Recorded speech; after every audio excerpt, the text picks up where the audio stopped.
Bekerja dengan Node.js. Dalam Node.js terdapat banyak yang memiliki fungsi spesifik yang biasa disebut Node.js API, atau kepanjangannya adalah Application Programming Interface atau standar. Pada modul kali ini, kita akan hanya menjelaskan tentang materi-materi esensial yang perlu dipahami pada saat kita bekerja di lingkungan Node. Dalam bab ini, kita akan membahas tentang konsep dasar dalam Node.js dan penggunaan modul-modul maupun kelas-kelas penting yang telah disediakan di dalam Node.js. Kita mulai dari materi pokok yang pertama, yaitu konsep-konsep dasar Node.js.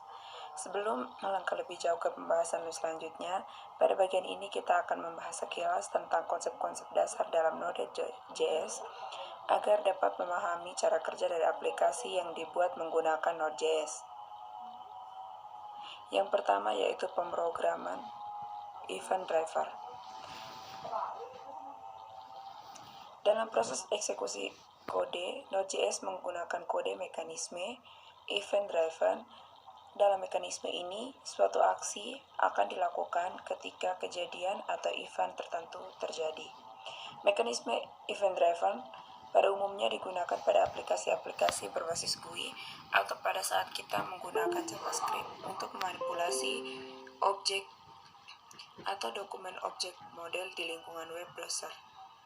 Sebagai contoh, suatu aksi akan dilakukan setelah tombol terbentuk diklik atau setelah item tombol box diubah.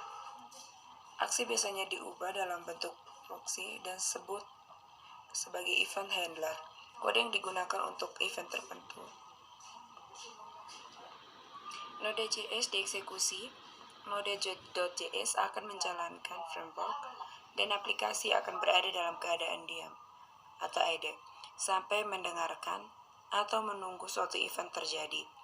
Sebagai contoh, ketika terjadi permintaan pada komputer klien, aplikasi Node.js akan mendefinisi permintaan tersebut sebagai event dan akan menjalankan fungsi yang dijadikan sebagai event handler. Perhatikan contoh kode di layar.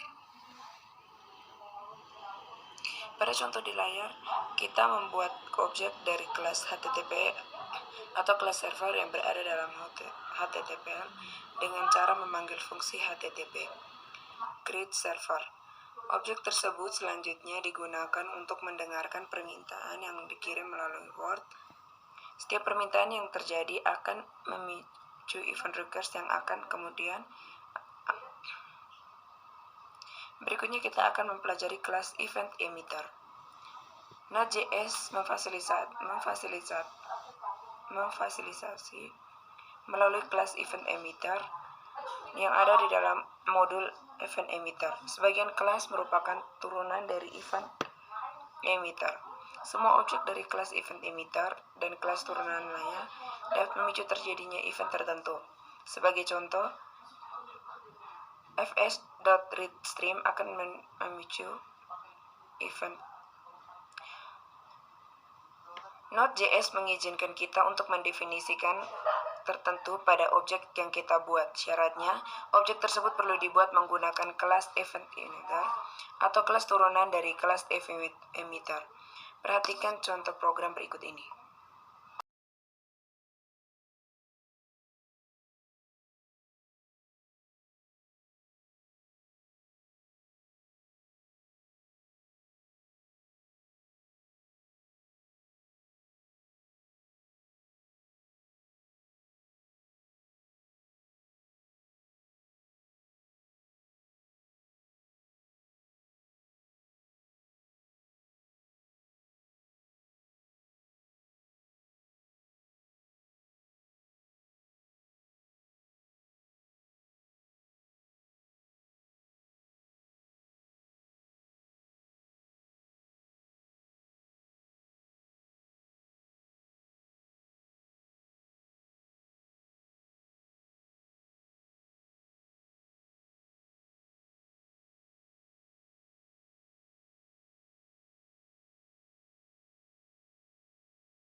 Blocking I/O dan non-blocking I/O.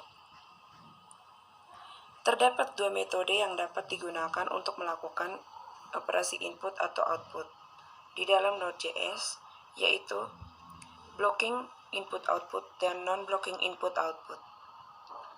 Dalam metode blocking I/O, proses eksekusi akan dilakukan sesuai urutan atau sinkronus, sedangkan dalam metode blocking I/O, eksekusinya dilakukan tidak sesuai urutan atau asinkronus.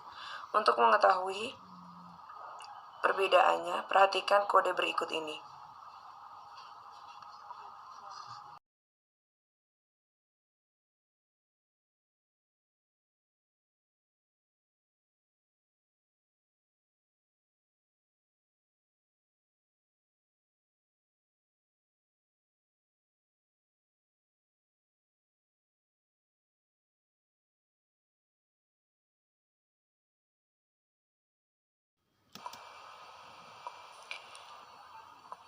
Pada metode blocking I/O, seperti di layar, perintah program akan dieksekusi sesuai dengan urutannya.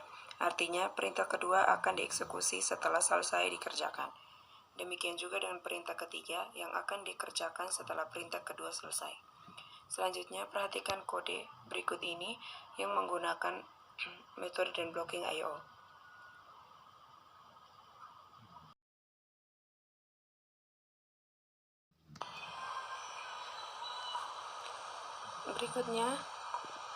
Berikutnya adalah fungsi callback. Dalam Node.js, event herald banyak diimplementasikan menggunakan fungsi callback, yaitu fungsi yang diperankan sebagai parameter dari fungsi lain. Perhatikan kode berikut.